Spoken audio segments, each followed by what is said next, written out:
Moderator of the first panel is Sheree Robinson, and she is quite a role model. And I'll get my notes out. She's founder of Tastemakers Africa, and she stomped through 2 passports in 30 countries. And she does well by doing good, and she helps nonprofits as well as people who create amazing experiences in Africa. So I'm going to go ahead and give it over. You can introduce your panel.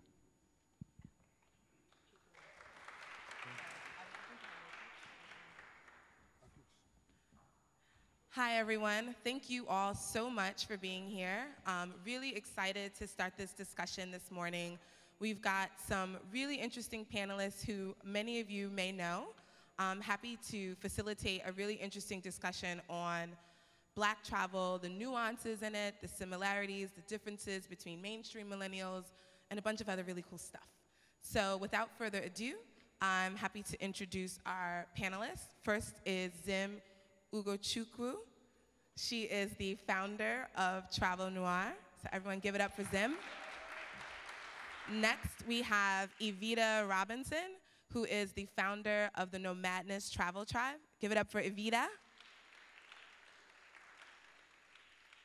And next, we have, I'm gonna let him do this himself. Come here. Sorry, I don't have my paper in front of me. Isol Harris. Isol Harris, editor-in-chief of Uptown magazine.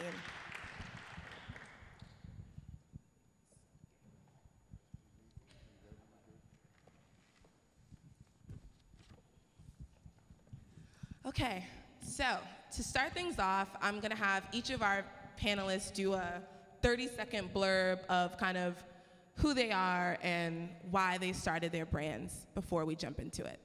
Zim? Okay, 30 seconds. All right, here we go. My name is Zim. I'm the founder and CEO of Travel Noir. We are a digital publishing company. We create tools, resources, and experiences for unconventional travelers. We focus on 3 different stages of travel: dreaming, planning, and experiencing, and how we can facilitate and aid both novice and experienced travelers throughout that entire cycle. Next up, I'm Evita Robinson, the creator of Nomadness Travel Tribe, which is about 9,000 deep right now worldwide of international travelers.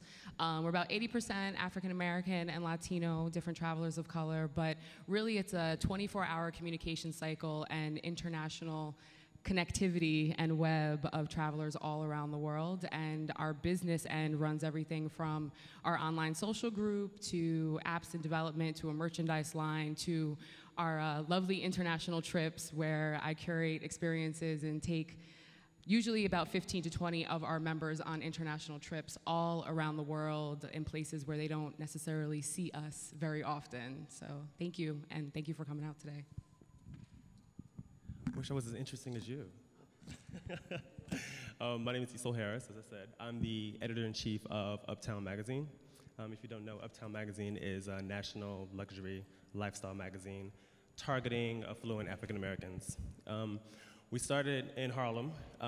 Now we're national all over the country, focusing on 7 select cities. And travel is a huge element, proponent of the magazine. So here we are. So each of you talked a little bit about what you do, and I think what's almost as interesting as what you do is the platforms you chose to do it on. Zim's has a huge Instagram following. I think it's like 88,000 now or something. It's 93. 93,000. Evita chose Facebook, and Isol has a proper publication. And so if you could talk a little bit about why you chose the platforms you did and how that impacts your connectivity with Black travelers, I think that would be interesting for the audience. So Instagram is really interesting. People of color, African Americans specifically, spend about 7.5 hours a month on Instagram. That's pretty interesting. And so when I started the Travel Noir Instagram, it wasn't a conscious decision, oh, I know that African Americans spend so much time on Instagram. But Instagram is really a traveler's platform. It's rich with imagery, and it's something that I wanted to use to capture people's attention. We focus pretty heavily on design and design aesthetic and high resolution images, and I thought that Instagram was the perfect platform to bring people in. So I talked a little bit about the dreaming, planning, and experiencing cycles that every traveler goes through. A lot of people discover the brand through Instagram, and that facilitates the dreaming phase. So I've never seen Iceland in this light. I've never seen people who look like me in Guatemala. So I want to take that further and head to travelnoir.com. So that we chose Instagram as sort of the first point of connection because of the way that it sort of facilitates imagery and high resolution images. Facebook is really the platform that Nomadness Travel Tribe is known for. And really, when Nomadness started, it was kind of like an answer to my own problem. I'm a 3-time expat, and I was living in Japan really when the idea came about. And really, it was the web series and using Facebook as the connectivity for me personally to friends and family. They say that Facebook is the capital of the internet, if you really wanted to break it down in like a metaphor with geography. So everybody is on Facebook, and it's a space that people spend ample amount of time on, and it just made sense for where I was when I started it and being a traveler myself. Now, in creating the Nomadness Travel Tribe, yes, it's an easy facilitation because everybody's there already, but Facebook and what Facebook and I think Nomadness really have in common is it's a big connector, and it's really about the people. It's about the people, it's about the relationships, it's about the communication cycle, 24 hours a day, about anything, and a place where you can house all mediums, be it photo, video, or text, and really have that communication cycle be seamless. So it really made sense for us to leverage Facebook and then kind of let it spearhead from there. Anisel? I'm the print person on this panel. Print, we've had our certain number of challenges over the years, as everyone knows, in print. But the thing about it is, the way that we get our content, we work with a lot of, agencies and organizations and PR firms who rep, countries, destinations, hotel groups, and they want to be in the magazine, of course, so they reach out to us. And the thing about it is, although digital has grown exponentially over the past few years, for whatever reason, people still want to be in print.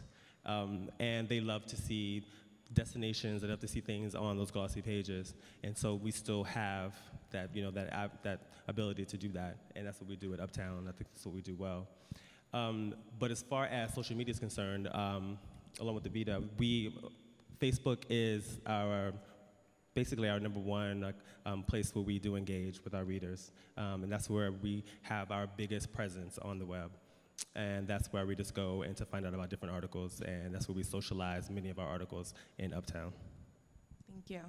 So I want to talk a little bit about this concept of the dream, something that Zim and Evita talked about, and something that's very much in the essence of what Uptown is about, being that it's a very aspirational publication.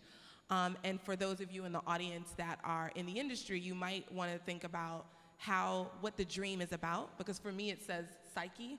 Dream is about like getting into someone's head and understanding what they want to see.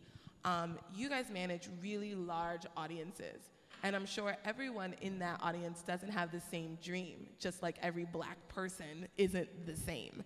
And so I'd like you all to talk a little bit about the nuances you see in your community and the different subsets of your community that you think maybe mainstream travel and the brands that kind of are associated in that box don't see or don't understand. Whoever wants to I'll start with Evita. Okay. I think a lot of the nuances, and I'm going to speak obviously directly to a Nomadness Travel Tribe member. For us, again, Nomadness was starting to answer a call that I found, and I think in the panel on Monday I realized that our stories were a little bit similar in how traveling and being an expat, you didn't really see people that you felt like you could relate to. And I think that there's a permission that they're getting out of our platforms in the seeing. There's a fear. I always say put your fear in your back pocket just long enough to get on the plane or to do whatever it is in your life that you're thinking about doing, but you may be, I call it analysis paralysis. You think into the point where you become paralyzed and don't do anything, and that's no good to anyone. But as far as the nuances in the community, it's really based around the experiences, which is why one of the strong components for Nomadness that I love so much is the fact that we actually do go out and travel with these people and experience these cultures. And it's a two-way street when we're out there. When we go to India for Holi, we may be the only people of color that we see in that entire city of Jaipur, but we're there, and there is a reciprocation in what we get from their culture and then the effect and what we have that we leave with them. And I think that's really what gets to the guts of this community, but still owning the narrative and experiencing it in our own way, looking for our specific interests, both domestic and abroad when we travel.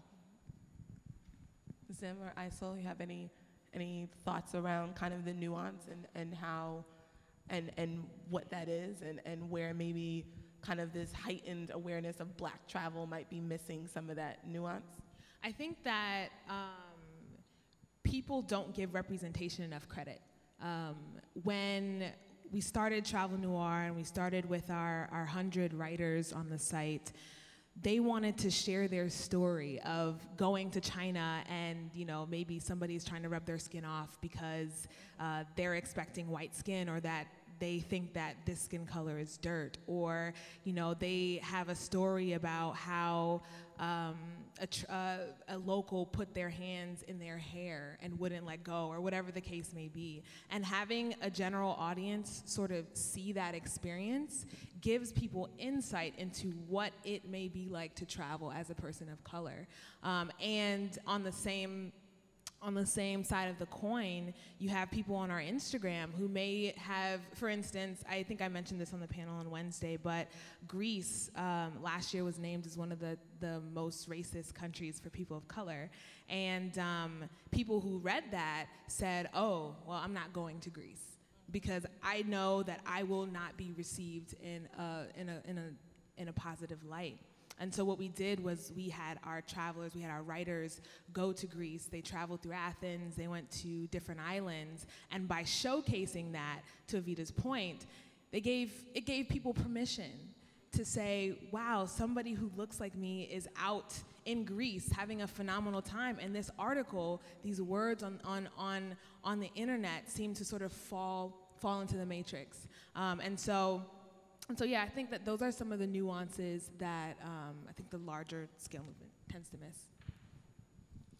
I'm just glad you mentioned that about the whole Greece thing. I thought that was kind of ridiculous. I often hear that there are certain places we shouldn't go, or places that African Americans or people of color should not go, and I think that's really asinine in a lot of ways, because I've lived abroad, I've traveled abroad to a lot of places that that have that representation that, oh, African Americans won't be welcome here, whether it be Germany or like Ireland, or all these places, and I've never had a bad experience there. I've lived in Europe, I've been to Paris like countless times, and never had like one racist experience. But I think at Uptown, as long as I've been editor-in-chief, one of the things I've tried to do is put places and destinations in the magazine that you normally wouldn't think African Americans travel to. Dealing with advertisers often think we only travel to the Caribbean and to Mexico, and then domestically maybe we go to Miami, Las Vegas, and Atlanta, But since I've been at Uptown, I've placed an emphasis on international travel, whether it be Southeast Asia. I spent a lot of time in Myanmar. Last fall, I spent around 3 weeks in Vietnam, about to do a big story on that. And it's just like, we go to these places and they are completely amazing. And it's just up to us to present these to our readers and to our followers, because we are welcome there. And they want to, in the same way that we want to experience their culture, they want to experience our culture as well. And on the same side of the coin, it's interesting because we had a writer talk about how she went, I don't know where she went, I can't remember where she went, but people just wanted to touch her. And in the US, it's like, you don't touch a black woman's hair, you don't do X, you don't do Y. But as the first point of entry to black culture abroad, you have to take a step back and think about, what is my reaction going to do for this particular person? Exactly. About the entire, when they see you, they sort of think about the entire black culture. You're representing the entire race. Exactly, Yes. exactly. And I think that it's important for people to realize one of the things that if somebody comes to me and they tell me, hey, I heard that this country had this going on or X, Y, and Z, sometimes I just say there's a Chinese proverb and it goes like this, don't listen to what they say, go see. And it's important that people sort of put other people's opinions in their back pocket or put them in the back of their head and go see for yourself. That's the only way that you're able to make sort of this educated opinion about a destination is to go and see it for yourself. I just want to say, and this is more anecdotal than anything else, and this actually probably goes into one of the questions about mass media and the representation and who owns it. One of the coolest things that ever happened to me was when I was in Japan, I was teaching and bartending on the weekends. And when I was teaching, I had elementary school, so it was 1st to 6th grade there. And the first class that I had in each one of my schools, I taught at 7 different schools, we had the sentence structure, yes, I do, no, I don't, for like fruits or sports or something. As soon as I wrote, yes, I, at the back of the room in every single class, these kids would scream out, yes, we can. And Obama had just gotten elected for his first term. And I wasn't even here to really experience what that was for us. And so to hear that from these students that have no idea really what's coming out of their mouth, but the influence, I literally had to turn around and suck tears in and finish the rest of my lesson. So we are influencing them, and there's an opportunity in that representation to be able to show something different from what mainstream may be shelling out that we don't have control on the day-to-day. And that's really important to take that responsibility for that representation. I think you speak to an interesting point that's very unique to the Black travel community. So, and that is our ability to be representatives and ambassadors from our country to the world. I lived in Mexico. I traveled a lot doing work in South Asia. And I was amazed by the amount of people that just were so excited to see a different America and one that to them looked a bit more like them. So I went to Nepal and I was with a small women's farmer collective. And when I got there, all the women who were kind of sitting in the back of this room kind of stood up. One woman was crying, the men were kind of confused, and the women kind of all came up to me and they gave me this blanket that I still have to this day. And I was asking my colleagues who were speaking in Nepali, and they're like, they just can't believe that you're the leader and that you're this brown person from America that's the leader. And they're looking at you and you're about the same color as them, and they're sitting here in these hills up high outside of Kathmandu, and they're just amazed, and they're amazed to see something different. And I think the Black travel community is really unique, and brands should think about when they're sending people to travel and be bloggers and be stationed here and there, there's an element to diversity that's not just about kind of what it looks like, but the impact and connection you're able to have, especially in countries full of brown people, by sending a Black ambassador or sending a Black representative to represent your brand. So I think there's something interesting there. On the flip side of it, I'm keen to know about experiences you've had where your Blackness kind of surprised you. So my experience in Ethiopia was really funny, because when I got to customs, they thought I was Ethiopian, and they couldn't, they would not process that I was not Ethiopian in any way. And when I went into the villages, the kids would call me Ushet Faranj, and in Amharic that means false foreigner or fake American, and for them, they couldn't process that this brown person wasn't from them. So I'm keen to hear maybe other alternative experience you've had to your kind of brownness in a destination. Right, and it's so funny because I'm on 95% of the Nomadness trips that we have. So I'm experiencing these cultures and having these experiences with my group, right? And what's so funny is, and I don't know if you get this, but I tend to I'm very culturally ambiguous. So, and they will ask if I'm everything except for American. And it happens, it's like American is the last thing that as far as options that they would even consider for me to be. In Cambodia, I was South African. In South Africa, I went on a date, he thought I was Ethiopian. It's just, it runs the gamut, and it's so interesting to me. When we went to Samoa with No Madness Tribe last August, I look like my cousins are Samoan. I'm taking pictures with these guys and we all look like we're related. And it's a beautiful thing to kind of be chameleon-like in that way, but it opens up your eyes because they really embrace you in a lot of different ways, and they are curious. And sometimes I think there's a fine line between a lot of the racism that people find and a genuine curiosity that these people have about you, about your skin tone, about your culture, your accent, your hair. It's a curiosity a lot of the times, and you have to be very careful with that line because you don't want to put them off when they didn't mean any disrespect to you whatsoever. I think for me, the interesting sort of experience was when I lived in when I lived in India. I speak Hindi, and to be in India and to have people stare and to speak to them in Hindi is sort of a surreal kind of experience. So if I were walking down the street and I was trying to get an autowala and somebody pulled over and they started to jack up the price, I would not yell at them, but I would, talk to them in Hindi. And one, they would be surprised that I'm their same complexion. I lived in South India. And two, that I speak Hindi, that I speak their language. And so I think that, I traveled a lot solo, by myself, around India, on trains, on buses, you name it, I was there. And to have somebody with hair as big as this, I think when I was in India, I had poetic justice braids. So it was an interesting kind of experience. But somebody told me that they thought that I was from Thailand, which was interesting. So that was probably new. I saw you have anything to add as well? I think for me, it's just not so much as people thinking that I'm from that certain place, it's just the reactions that I get when I'm there.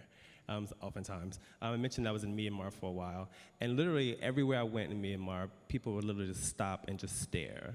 And I'm like, what's going on? So then I thought about it, I'm like, President Obama had been there, and I'm thinking like, oh wow, I think he was probably the first black person they've seen, at that point, and I'm like, have they ever seen that, another person of color? And I think oftentimes in our culture, when people do stare at us, and I think as people of color, when people want to touch your hair or something like that, you're thinking that that's some form of racism or maybe kind of offensive. But like you said, oftentimes we kind of have to step back and think like, oh, this person has never experienced someone who looks like me. It's not something that should be offensive. They want to understand who you are. And I spent some time in Moscow, and I was in a mall or something in Moscow, and this group of kids came, and they literally just circled around me, and I couldn't move. And I'm like, do they think I'm Jay-Z or something? Like, what's going on? And it was this kids they were from Kyrgyzstan, and they had never seen a person of color before, so I was just like this figure, and they literally just wanted to touch me. And it just really clicked, and I'm like, oh wow, this is about being a representation of, of your culture, that's what it is to be American when you go around the world and you are telling people and showing people like who you are and what your race is and your ethnicity and everything. And that's the responsibility I think that we have, and that we need to take on. Yeah, and remember that their introduction to our culture, probably 99% of the time, is mass media.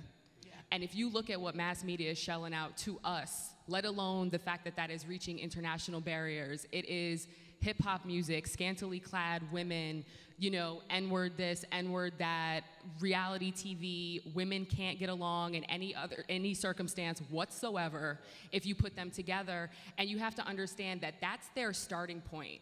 And you have to meet them where they are and understand that you have to kind of regress and shift and shape-shift their view of your culture from that point, because that's where they're starting. They're not starting with people like us that are influencers that are doing amazing things and making strides in all of our arenas.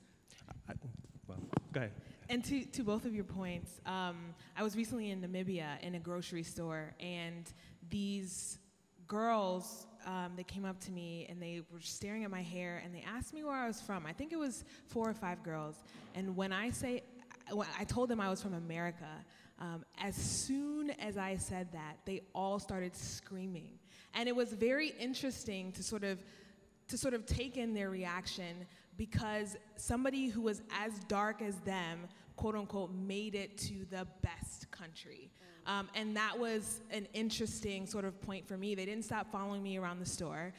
It was just an interesting kind of experience, especially and particularly because I went back to Africa. I went to Namibia. And so that was a sort of interesting point that I came across.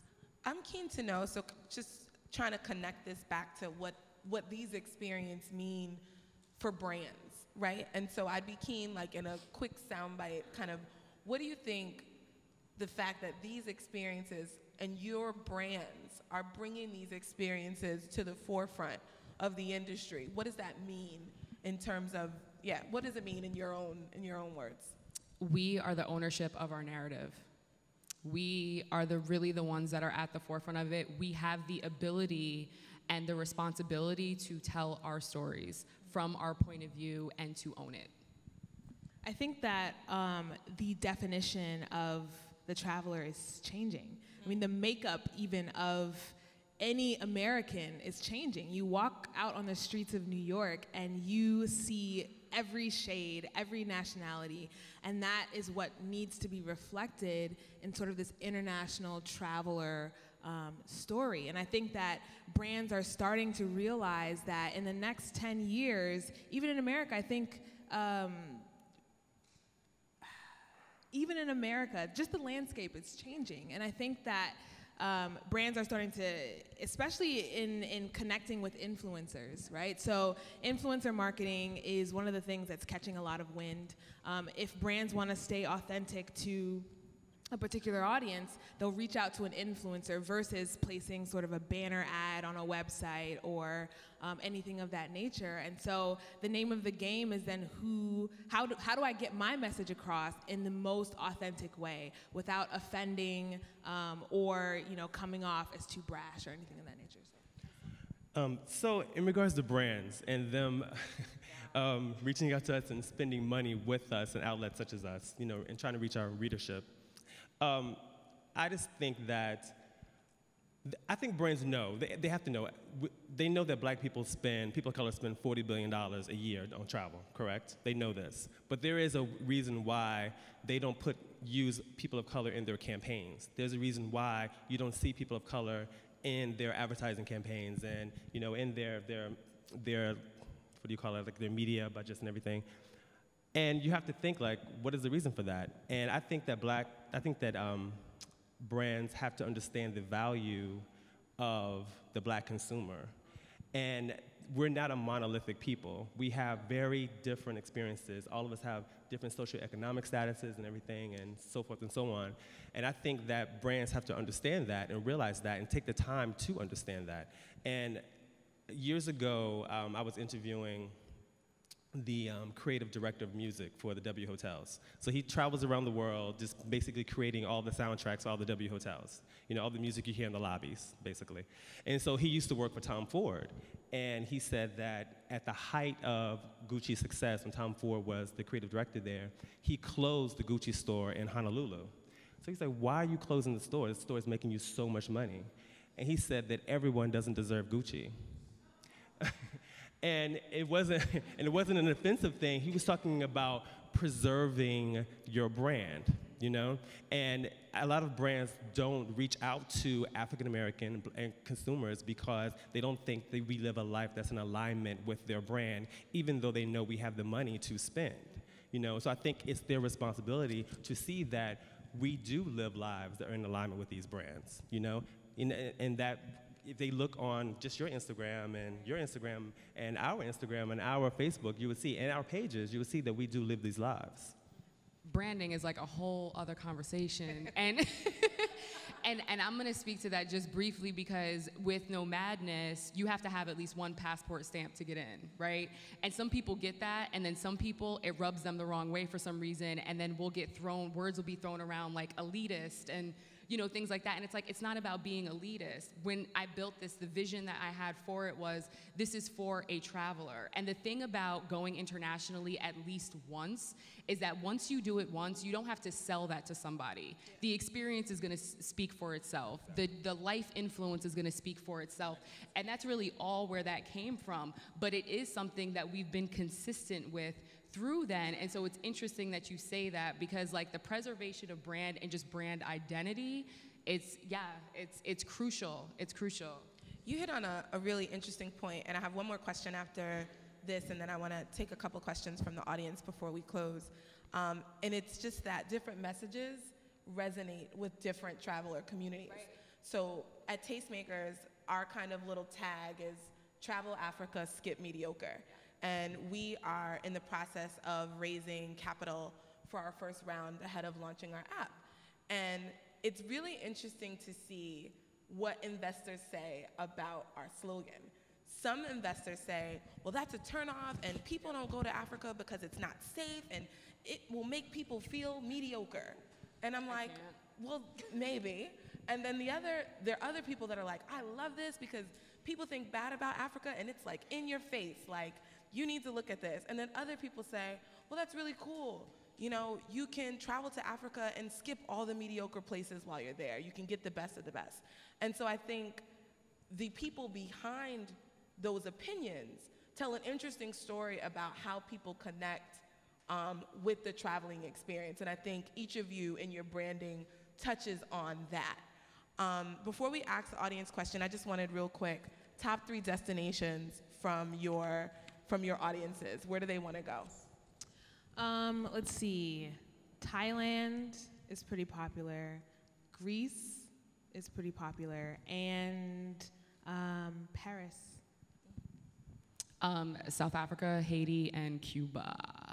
I was just in Haiti. For us, it's Bali, Tokyo, and I think like Bora Bora. Awesome. Yeah. So I don't know if we have it set up to do this. I think we do. But we have about 10 minutes. Yeah, we have about, actually about 20 minutes for questions, and I didn't want us to kind of talk to you all the whole time. So we will take some questions from the audience if you have them.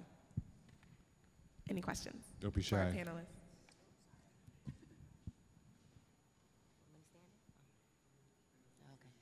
Hi, my name is Stacy. I came down here pretty much because I'm just trying to really invest in traveling. If I was to do a blog or something like that, I would do like married women with children traveling the world or something like that. But speaking to the general question, I'm just curious to know, what is your take on Black women traveling solo? It's a huge thing, and it's a different experience. So I don't know, I just wanted to hear safety, you know, anything. I think every of us can answer that. I'll let Zim start. I am all for solo travel. You know, I think that there is a freedom, even in solo travel in general, but particularly for women, you don't have to ask anybody's permission for something you want to do. We had a traveler in our community who booked a trip to Greece, and she had friends who all backed out. She was frantically searching for somebody to go with her, to the point where she almost canceled her entire trip, thousands of dollars, because she was scared to go by herself. She read some of the articles and some of the pieces on Travel Noir and decided that she wanted to go for it. Went to Greece solo by herself for the first time, and had the time of her life. She sent me an email a couple weeks ago, having just completed, I think, 2 or 3 weeks in Asia. She did a couple of country hopping. And so just to see that once you do it once, that liberating feeling of not being tied to anybody else's schedule, being able to do whatever it is that you want to do, it sort of sticks with you. So I am all for solo travel. I encourage everybody to do it all the time. Yeah. Yeah, definitely. I started off as a backpacker and solo traveler, and I still have that backpacker in me. That's still kind of my preference of, you know, rugged and kind of getting into the guts of where I am. I didn't start traveling in groups until I started creating group trips with No Madness, to be honest with you. And so that was a completely different scope for me, and something that I wasn't even sure how I personally was gonna react to it. I feel like a warrior when I'm on the road by myself. Like, there's just certain stuff that I deal with probably even better than living in New York. If the same situations happen to me in New York that happen abroad, I'd probably have a different reaction to it. But there's definitely kind of like this warrior in me, and what's beautiful is seeing other women that are doing it. I think women are taking the initiative because we have this conversation in the tribe all the time. What is it about the fact that there are more women, you know, especially of color, that are traveling rather than men? The men tend to kind of like wait for their boys and then they kind of go out together. Where with the women, we kind of just go. And I think part of it is, you know, where we are in our lives and the fact that we want these experiences more frequently now before we get into that, you know, locked-in career path, before we start having children, before we get married, because it's just an easier way to get around and experience the world in general. I'm at a point right now that's interesting because No Madness is so big and our members are scattered all over the planet. I actually now cannot travel anywhere and not run into somebody that lives there. So now if I really want a solitude, you know, a moment of solitude to myself, I have to even pick more obscure places to kind of hide out and not tell anybody and don't post about it at all. Because these people will get on a plane for a meetup in a drop of a dime. So, so it's like, it's very interesting to see how it grows and where people are. But as far as safety, be smart. And do you live in New York? That New York sensibility, listen, that stuff, it's keen all over the world, and you're so perceptive, and that, you know, you fine tune it with the more places that you go to. You know, that same sensibility that you have in New York, take that with you abroad. I think the other thing, to your point, you mentioned kids, and I would also say don't be afraid to travel by yourself with a child. So I lived in Mexico City for 3 years, but 80% of my time I was traveling, and I was traveling for work all over the world. So I traveled by myself, but I also brought my, at the time, 3-year-old son with me. So my son has been with me and my son in India, me and my son in Mexico City. And so I think for him, it totally changed his perspective on life, just starting out. And I think the other piece of that is, you know, as a single mom, the world will tell me that I'm so limited in what I could do. And I just don't have that experience. And it gave my son and I a beautiful opportunity to explore the world together. So I think those are also things to think about. Any other questions? In the orange and then in the blue and the white pants. Thank you. Hi, my name is Tasha. I am a travel blogger. I also write for Travel Noir, so it's great to see you in person, Zim. And I have a question for all of you about brand. And it's been really amazing to see how much focus has been given to Black travel brands and Black travel in general in the last roughly 12 to 18 months. So I'm curious to know, as your brands grow, how do you ensure that the essence of your brand, the original mission, stays true, and that you're still keeping in touch with your consumers and you're giving them what they want? I have an open inbox policy, so anybody who has any question about any travel-related thing can send me an email. And that's how I stay connected to our consumers. That's how I understand their fears, that's how I understand their dreams, and that really allows us to make informed decisions about what happens with the brand. Conversely, if a company approaches us and they want to connect with our audience, the messages have to match. I'm not willing to sell out for our audience. It's very important that we stay authentic. Authenticity is the name of the game, and when you start sort of wavering on that, people will notice. And people will notice that, you know, they did X or they did Y, and that's not in alignment with their brand. Our biggest asset is our community.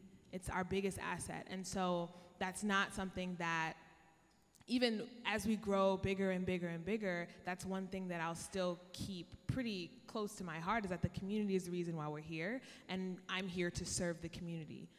So I think that as a brand, that's something that is really important. I piggyback on everything that Zim said about authenticity, and we spoke a lot about that too on Wednesday. I am very much, although I run and created No Madness, I'm very much a No Madness member. And I think that's the thing, is remembering where it started and being in interaction 24 hours a day at any given time. I'm jumping in the same conversations that people are arguing about, you know, having a laugh at, you know, sharing experiences. I add to our documents about countries and share my experiences. I am very much one of my members, and that is something that will never die. You know what I'm saying? And that's where it started. So keeping that authenticity in that way and that communication. I'm very big. People, I mean, Facebook, they contact me all the time from all different types of mediums, and I'm at the meetups. You know, I may surprise people in Washington, D.C. They didn't even know I was there, and I walk in and they're like, oh my gosh, you're here. And so it's one of those things where I connect, I pop up, I talk to them all the time, and it really is a one-to-one open conversation, you know. And I mean, everybody in No Madness is grown. Like, these are grown adults. People's parents have come up to me popping up at meetups like, thank you, because if something happened to my child, I'm not a traveler. I may not own a passport. I know that there is a community of people or one person that I can reach out to that, you know, that can help them if there's an issue. I mean, and I didn't want to bring this, I mean, it's not to not bring it up, but, you know, a lot of people know with No Madness, there was a tragic accident that happened in Panama in January of this year, in which 2 of my members actually died. And that situation and the way that myself and my team went about handling that, that was just a meetup that people had. It wasn't a trip, it was a meetup. And, you know, between injuries, dealing with the embassy, I found out about the accident from somebody who was on the scene, found a phone, and they reached out to me while they were in Panama. That's the type of connection that I have with the people that are in my group. And within 24 hours, 2 members of my team were on a plane, myself included, and I was in Panama working between hospitals, the embassy, and 12 families that were affected from people that were either injured or deceased from the accident. That's the connection that I have. So I know with No Madness, it is very, very strong and innate within the person I am and who I'll always be, no matter how big No Madness gets. So from your perspective, I'm keen to hear it. Sure. You know, we are a luxury lifestyle magazine. So in a lot of ways, the brands that we reach out to and that reach out to us in regards to travel, it may be brands like, you know, 5-star hotel brands like the Shangri-La. It may be brands like Porsche. These are brands that I've been able to create relationships with, and I've actually created trips around with. For instance, when they debuted their newest SUV, the Macan, they reached out to us and we did a trip to Morocco. And so we debuted the Macan and drove the Macan around the Atlas Mountains in Morocco. So that's a way for us to not only talk about, you know, rides and vehicles in the magazine, but we're also interweaving travel in there as well. You know, so that's a way that we can stay, you know, authentic to our brand. You know, a lot of times I think, even with, like, I know all of our audiences are different, you know, in regards to like socioeconomic levels, but even with me, I try to present travel in the magazine in a more aspirational way a lot of times. So if you can't necessarily afford something that you see, you know, in the way it is in the magazine, there are parts of it that are accessible to you. But it's about being smarter in the way that you approach it. You know, it takes a lot more planning, a lot more sacrifice in ways that you can experience that. We're going to continue the conversation until the top of the hour, but if you'd like to go to one of the other panels at this point, you're not considered rude if you want to leave. But we'll also be here. We'll have more questions, and also we have a nice conversation going on Twitter. The hashtag is NYTF. Follow that, and if you want to do a Periscope, I will want to see the first one from you. You did one. All right, awesome. And so we'll continue the conversation. Are there more questions? The next panel will be on smartwatches and disruption of travel. It's kind of cool. There's a question over there. Where you go? Thank you. I'll be right there.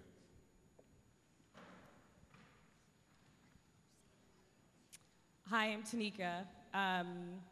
So I am a 30-year-old mom, and some of the best travel of my life has been with my daughter. And I'm really interested in your perspective on multi-generational travel. So my mother just got a passport. I'm so excited. And I'm struggling with, you know, she wants to go to the Bahamas or a cruise, and I'm like, I have 62 other countries in front of that.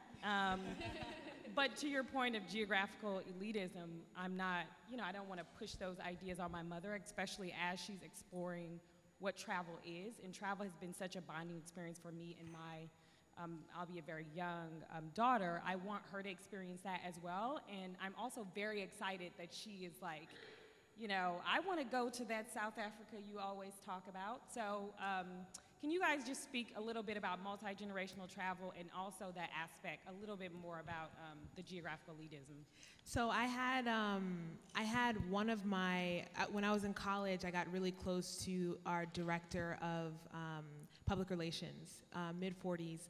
She came to visit me while I was living in India, and we did, I think, 4 or 5 countries in 3 weeks.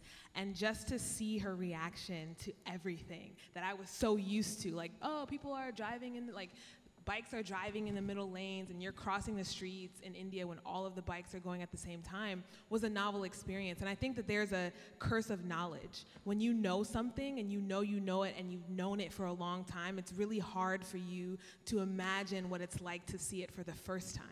And so being patient in an individual's interactions of something completely new is important.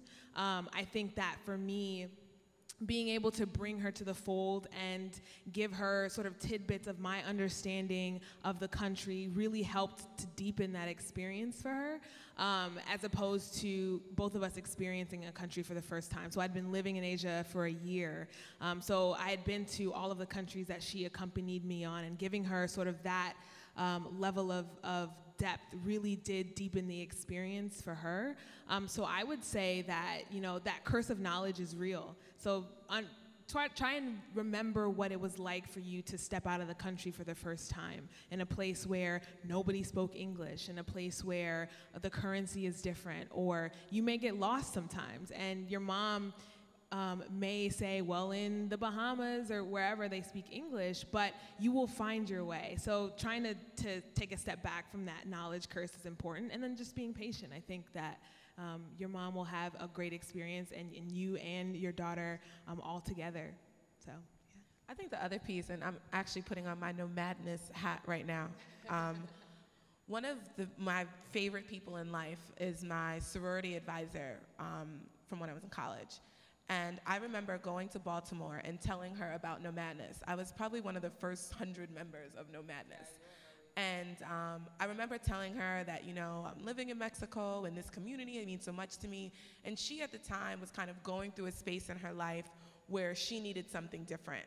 You know, she was entering a new phase. She had, you know, lived her life for her son, and she really just wanted to open herself up to a new way of thinking and new opportunities. And she said, you know, is the tribe for me? Like, I know it's a lot of young people, and I know it's a lot of young people on these trips. And I was like, yeah, no problem. And added her to Nomadness. Now, Lynn is probably, yes, Lynn is probably one of the most active people in Nomadness. Our sister's in Nomadness now, and I think one of the beautiful things I've seen about Nomadness is their willingness to be open to people from a range. Yes, when we started out, all of us were like 26 years old, 22 years old, but now the family has expanded, and there's this whole community of older people who are in the tribe who are kind of refinding themselves, and it's a really beautiful thing to watch. It's one thing to kind of explore yourself at 25 when the whole world's ahead of you. It's another thing to take that chance and look inside yourself when you're 45, when you're 50, and be able to still see possibility in your life through travel. And I think for you to just be understanding of your mom's space, and look at it as an opportunity for her to explore herself in a space that's comfortable. I know that's what I do with my dad and my son. We travel together. And I think as long as you're open and see this as her chance to explore her and find a happy medium, then you'll have an amazing time together. I think that's an awesome example. And speaking to Nomadness trips, we have mother-daughters that have come on our trips. And it's always interesting for me to see that dynamic, and it's amazing. Anytime somebody's related, anytime people are in a relationship, or if you get best friends on a trip, there's the group dynamic that is harnessed, but then there's also these like little pockets that you see where their relationship evolves, usually in a very transformational and positive sense on the trips as well. So it's very, very interesting. I have a mother-daughter that's coming with us to Thailand for Loy Krathong in November. And as far as the age bracket, we have people on our trips that range from early 20s up to Roz, you know, like we have people that are in late 50s, 60, but their energy, they'll party harder than you. And it's like, and I'm looking at them like, what is going on? But it's all about the energy, the lifestyle. It's about the type of person that I think each one of our brands harnesses and then brings to the table and really cultivates from, you know, our starting point forward. Do you have anything to add? No, I was just saying, I was going to tell you that it's extremely important to, how old is your child? 8. Yes, it's extremely important to start now, you know, with traveling. I think it's one of the important things that we haven't talked about as far as like starting with children at a young age and instilling the importance of travel at such a young age. I started traveling internationally when I was 11, you know, and with my parents, unfortunately, and I try to instill that now in my nephew, you know, and I think a lot of the conversations that we have now as far as trying to convince people of color to travel, we would alleviate a lot of that if we started early, you know, and I think that we talk about all these brands, I think a lot of these brands need to start reaching out to us and creating programs for children to tell them the importance of travel as well. We have, people see it sometimes, we have No Madness Jr. And on our Instagram, that's actually something that we're gonna be rolling out later on, but yeah, we have pictures now that we post up on our Instagram of the kids of the people that are in the group too. And it's so cool that, you know, I say the only thing that's cooler than an adult traveling is a kid traveling. You know, I just went to South Africa for my birthday. One of my members was there with her 10-year-old son, and he was hanging out with us until the wee hours of the night, and then she would come out with us, you know, so it's there. It's definitely there, and there's a substantiality to that, absolutely. So I just want to thank our panelists. I think we've touched on so many things, so I really appreciate each and every one of you. Thank you for the audience for being patient with us. I know we started a little bit late, and also for your questions. I think the panelists will be kind of around, so if you have other things that we didn't get a chance to get to, please feel free to pull them aside, follow them on social media, at Zimism, at Evie Robbie and No Madness Tribe. At Esol Harris. So thank you again, and thank you to Let's the give the organizers. panelists a big hand. Give them a shout out at #NYTF, and we're good, and we're getting ready for the next panel. Thank you guys. Thank you. Have a good afternoon. You guys, I'm going to go ahead and do a Periscope. Anybody want?